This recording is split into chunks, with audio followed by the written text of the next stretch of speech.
Assalamu alaikum wa rahmatullahi wa barakatuh. Barkamu da kasancewa wannan lokaci. Sunana Muhammad Lawan kamar da ka sani. A darasin mu ne zan nuna ma hanyar da zaka bi waye ne yake kiranka da private number. So tare za ga mutane suna nema suna kiranka ko su cima mutunci ko kuma makamanci haka da sauran. Insha Allah a yau zan nuna ma hanyar da zaka bi ka san waye ne yake kiranka da private number. Kafin mu shiga video akwai inda ka rubuta subscribe, ka danna mun subscribe, ka danna karan sanarwa saboda zarar na ɗora video za a sanar kai. Je cikin video.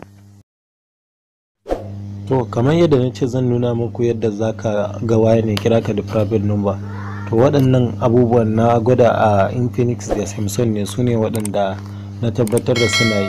To lokacin da zarar an kira ka, kiran zai iya shigo ma mutum ya kira ka da private number, za ka ɗauka private number. Bari nuna muku example cewa ni barin gwada wani abu saboda zan nuna muku example. Lokacin da ka tashi Morning. Welcome to Airtel Customer Service.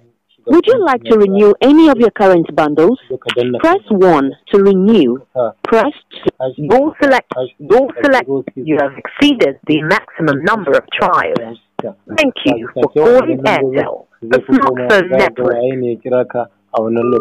Saboda kun gani kira ne ko babu wani waya karama hannuna da zan gwada muku in mutum da ya kira ka da private number, to haka za ka gani, za ka ga number sa yadda za ka gani number sa ba tare da ka sha wani wahala ba. Kada ku manta, idan yanzu ne zuwa ka wannan channel ɗin, ka danna mana subscribe saboda mun saki sabon bidiyo za sanar da kai.